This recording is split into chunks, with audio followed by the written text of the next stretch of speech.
welcome to Believe It or Not, the series where I endure Naruto and give you my personal spicy hot takes on an age-old anime. It's been a minute, so I've prepared a little recap for us. When last we watched, the preliminary rounds of the Chunin exams had ended. Before the kids can continue beating the snot out of each other, they first need to branch out and learn some new techniques. Our titular knucklehead ninja became a student of the pervy sage Jiraiya, who taught the boy to summon frogs and harness his inner beast. With that vital lesson learned, the fights continued. Naruto facing off against Neji Hyuga. We also learned that the Hyuga clan has a muddied history, an internal hierarchy, and most importantly, we learned that Neji's father died to protect the current Hyuga head. Today we will be reviewing episodes 62 to 71 of Naruto. Episode 62, A Failure's True Power. In this one, we continue where we left off. Naruto is facing off against Neji, but now he knows that the Hyuga clan is messy. They're not great. They're very, very protective of their special Byakugan, and they are so protective of this, in fact, that anyone who is not considered an essential member of the first branch of the family has been branded with a special curse mark. So, of course, Neji versus Naruto, these guys are facing off, fighting each other, slapping, doing flips, ninja tricks. But now that Naruto understands the truth, now that he knows Neji's troubled past, they can fight on equal terms. He calls Naruto out, saying that, of course, Naruto could never understand what it's like to be cursed, to be branded at birth, and to be treated as a lesser being as a result of that. And then naturally Naruto retorts. He has every right to call Neji out on that because he is also branded. He's got a big old beast inside of him. So with that dropped, Naruto then decides to harness that chakra as he learned how to in his training with Jiraiya. And so then, after slapping each other again, Naruto plays a beautiful little trick on Neji, sneaking down into the earth, tricking him into believing that he was Yamcha posed when in fact it was a shadow clone. Boom bam, gives him the old ninja uppercut. Naruto comes out victorious. This episode is a 6 out of 10. It's a good start, reminds me so much of the things that I've enjoyed about this show, but you know, we're hitting the tip of the iceberg. There's still more good stuff to come. Episode 63, Hit It or Quit It, the final rounds get complicated. So after our Naruto victory, everybody is just excited. They are clapping, they are cheering, they actually like this kid for the first time in years. Then, of course, the Hyuga head comes in, and we get a little bit of back and forth between him and Neji, a bit of truth revealed. The big upset was, of course, that Neji's father, who is nearly identical looking, I assume they are twins, him and the current head of the Hyuga clan. Anyways, Neji's father sacrificed himself for the sake of the clan to protect the current Hyuga head, and we were under the impression that this was ordered by the head. He was just a disposable member of the family. But of course, this is not the truth. Lord Hiashi, the current Hyuga head, didn't want his brother to die. He had to be literally knocked unconscious by his brother in order to make this happen, I think. Either way, the brother sacrificed himself so that the other would live. And strangely enough, even after this, even after understanding that there is unfortunate power dynamics at play within this family, Lord Hiashi, remorseful, feeling bad that he lost his brother, he still didn't change anything from what I can gather. I don't know. It just feels a little bit off-kilter. It seems like you could have taken a few more steps to make things better for kids like Neji. All that to say, Neji has become a little bit more Naruto-pilled. He's a lot less doom and gloom, and things are hopeful for our weird purple contact lens boy. Now, the next match, of course, is Sasuke versus Gaara, and everybody's excited for that because it's Sasuke Uchiha. He's the last of the Uchihas, but he's not here yet. So there's major upset, everybody's waiting, and then finally the Hokage says, I guess we'll disqualify him, but Kazekage really wants to see Sasuke. So they push it back, and then they decide instead that it is going to be Shino versus Kankuro. Then our puppet boy decides that he wants to forfeit because, unsurprisingly, the Sand Ninjas are up to something devious, and Sasuke is at the center of that. So instead, we are moving on to Temari versus Shikamaru. And that's the episode. Overall, it's 5 out of 10. You know, it was very middle of the road. Nothing really happened. I mean, we got some resolution to the Neji stuff, but, you know, it's just a quiet before whatever the storm the next match will bring. Episode 64, Zero Motivation, the guy with cloud envy. The first thing that I noticed in this episode is that Shikamaru's theme slaps. I assume this is his theme. It's really good. I liked it. It fits his sort of calm, cool demeanor, and it's just generally pleasant. Though Shikamaru is complaining about having to fight girls all the time, which is, of course, he would, I guess. This is just, it's an old 2000s anime, so naturally a guy can't fight a girl. That's lame, you know? Or maybe it's because he likes girls and he doesn't want to hit them. Who knows? This episode does venture to explain to us that Shikamaru's greatest strength is his strategic prowess. It just also happens that he has an incredibly overpowered jutsu that he relies on. He's scheming during this match. Tamari's got him up against the wall, quite literally, and without a long enough shadow to catch her and puppet her, he decides that he is going to put in motion a very clever plan. Starts out by creating a little kite that he can use to get a little shadow boost, and then right at the end when we think, oh, all hope is lost, he comes in with a secret hole use. That's right, a hole use. Turns out the hole that Naruto made when he beat up Neji was actually a very important element of Shikamaru's plan. So then, after using this hole, when he has Tamari exactly where he wants her, he gives up. He just forfeits. He had her where he wanted her, and by all accounts, that was a victory, but he also acknowledges that he is incredibly low on chakra, so doing much past getting her, not really possible. Overall, though, I would give this episode an 8 out of 10. It was clever, it was concise. I mean, a one-episode fight, that's rare in this show. I enjoyed it. Episode 65, Dancing Leaf, Squirming Sand. Naturally, people in the stands are upset. You know, this kid who they were starting to get invested in just out of nowhere gives up. So, you know, they're upset because of how the match ended up. But results are results. Tamari wins. She gets to move on to the next round. And so since we skipped over Shino and Kankuro, it is time now for the Sasuke versus Gaara fight. Everybody's excited. Even the feudal lords in the stands are waiting with bated breath to see the last of the Uchihas fight. Not so much because they want to see ninja fights, but more because they are betting. There's even two men who I have dubbed the Blowjob Brothers who show up, slutting it up in their purple scarves. Then, when all hope seems lost, when we truly believe that Sasuke won't arrive, a glimmer of hope. That's right, baby. Rock Lee is back. Rock Lee shows up with Guy. They're there. He's looking bad, but he's standing. He's here. He's my favorite guy ever. And then I guess, yeah, Sasuke shows up for the fight. He looks weird, though, now. I don't know if I'm the only one who noticed. I mean, maybe you did. Did you at home notice? Maybe I'm insane because it has been years since I last watched an episode of Naruto, but he looks strange. His hair looks longer, and also there's a very notable blue streak in it. I guess Kakashi gave him a dye job. Who knows?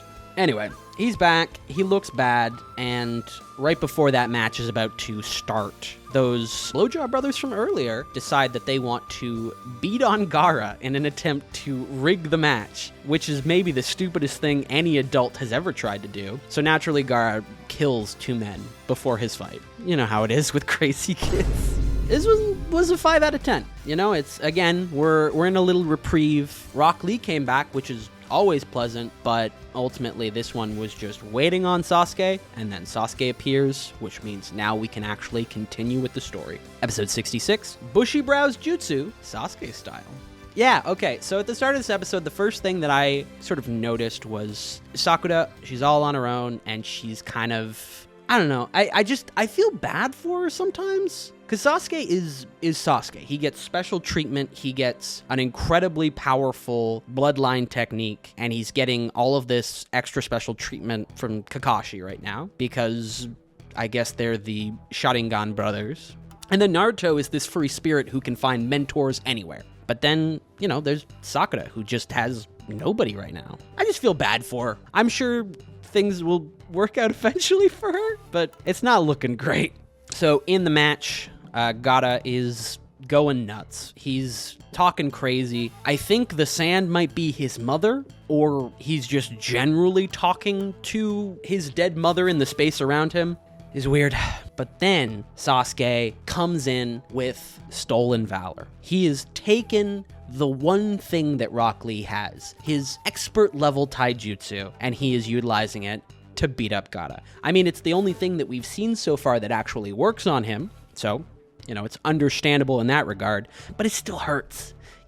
Rock Lee works so hard, he trains so hard to master his taijutsu to make up for what he doesn't have. And now here's Sasuke, who's just as fast, just as strong, maybe even faster and stronger than Rock Lee. Can't have shit in the Leaf Village. Pardon my language.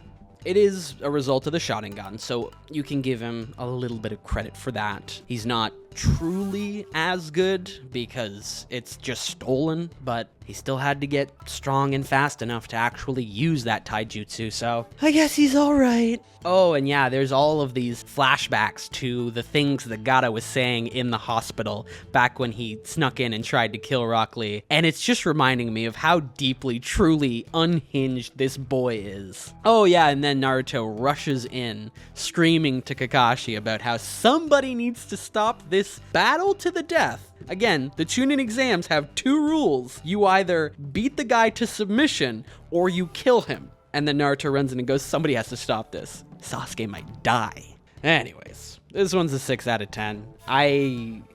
It's gonna be a multi-episode fight because, of course, it's Sasuke and it's Gaara. They're 2 big names in this show, and I gotta take away points because I just don't like him. I don't like Sasuke on principle.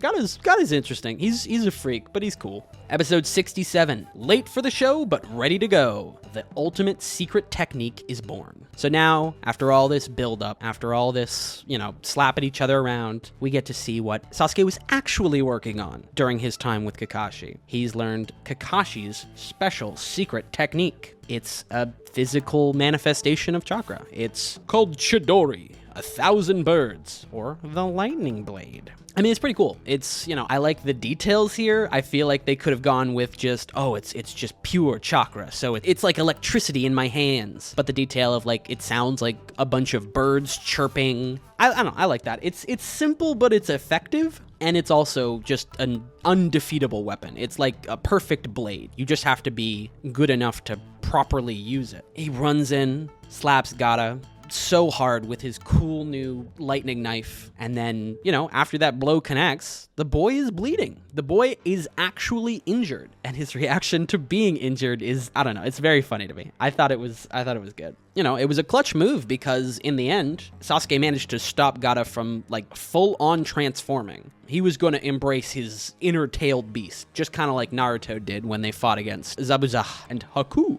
Just before that can happen, Sasuke comes in, stops him, and then seeing that Gaara is not playing along with their little plan and just doing his own thing, they decide, all right, we gotta just put this plan into motion. So the whole audience gets genjutsu'd. Everybody falls asleep, save for the ninjas who are good at breaking that. And then, of course, there's a little stare down as the Hokage and the Kazekage clearly realize, there's a fight incoming. This one was a 7 out of 10. I think the Chidori's cool. I think this plan that they're putting in motion is interesting. And it seems like stuff's actually moving. We're actually getting to the action. Episode 68, 0 Hour. The destruction of the Hidden Leaf Village begins. So they take the Hokage, they kidnap him and put him in a special barrier. The plan is slowly revealed. The Kazekage, they love war. They're a huge fan of war. The Hidden Leaf has had it too good for too long. So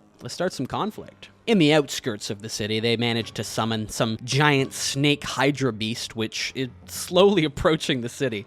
That'll get dealt with eventually, I guess. But, that's just sort of an external threat. What's more important, I think, is what's going on inside the stadium. Or on top of the stadium with the Hokage. Gaara seems to be out of commish, or at the very least, just kind of frazzled, so he's no longer going to be useful. He seems to, like, he doesn't have enough chakra to transform or something. I don't know. He's not a part of the plan. They're getting him the heck out of there. As Temari and Kankuro run off with him, Sasuke decides, nuh-uh, I want to get you. I want to fight you. And so he goes after them, which means somebody has to go after Sasuke, naturally. But more importantly, it is revealed that this was not the Kazekage at all. This was Orochimaru. That's right, the snake is here. Oh, and we also get a little lore background. It seems like Orochimaru could have been the fourth Hokage, but something happened, and he was not the one who got that seat.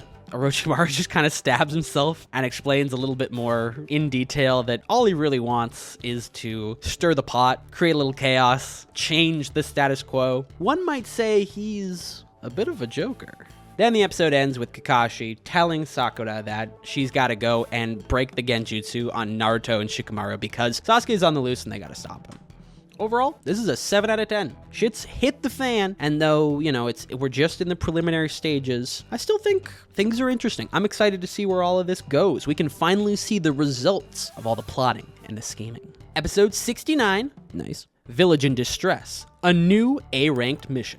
Kakashi has ordered Sakura to get Naruto and Shikamaru for this plan, and specifically mentions that this is going to be their first A-rank mission since the Land of the Waves. And because ninja teams have to be 4 people, and Kakashi's going to be too busy at the arena fighting off all of these sound ninjas, he summons Pakun, a beautiful talking dog. So Pakun, Shikamaru, and Naruto get out there and chase down Sasuke. I mean, that's the most that we see of them. We also know that Shino is alive. He's also awake and is gonna do something. He's just lurking, which is fair. He's a child. He's kind of awkward. He just wants to hang out with his bugs.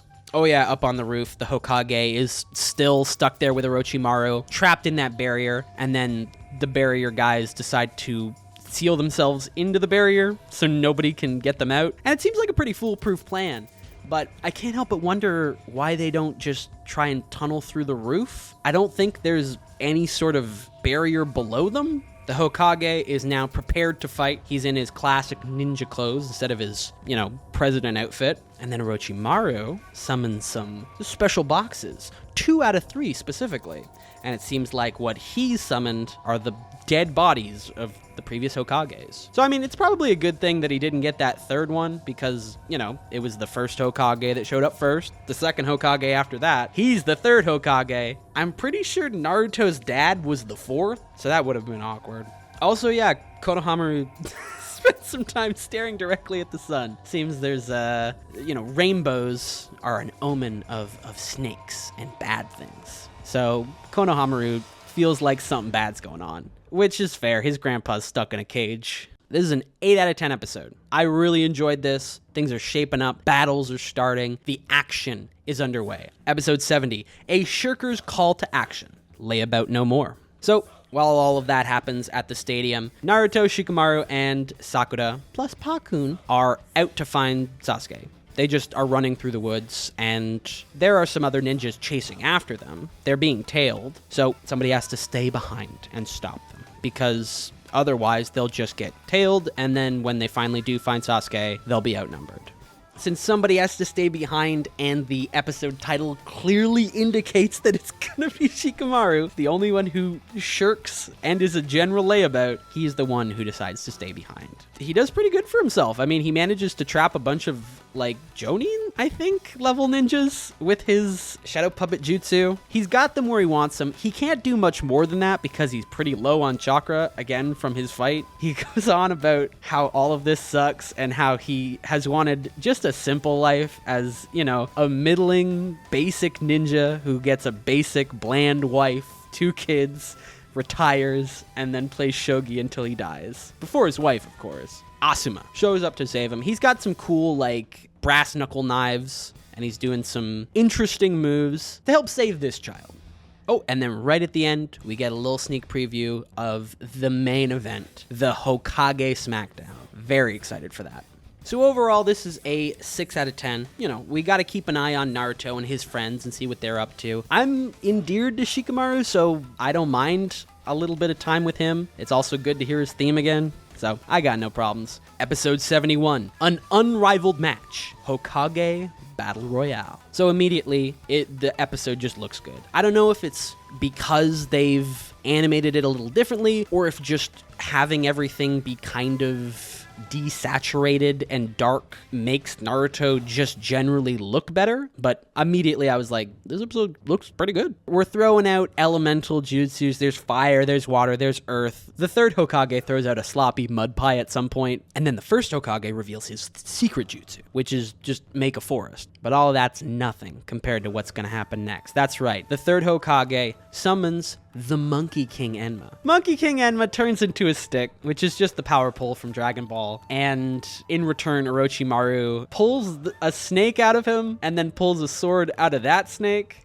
and then they fight. It doesn't go too well for the third Hokage. Seems like, you know, he gets slapped around. We get the classic Orochimaru with his leg up, foolish scene. And just when things seem like they are at their lowest, like these other Hokage puppets can't be defeated, and Orochimaru is just too strong, the third decides that he is going to use the fourth Hokage's secret technique, which, I mean, who knows what Naruto's father has. He probably came up with a million stupid powers. Oh, and then right at the end, Orochimaru reveals that they're trans, which is cool. I mean, it probably has some more in-universe implications, but he just rips off his face. And then there's a lady, and it's like, okay, well, that's cool. Good for you, Orochimaru. And then the third Hokage screams at him and calls him a demon. I guess old men are going to be set in their ways. Overall, though, this was a 9 out of 10 episode.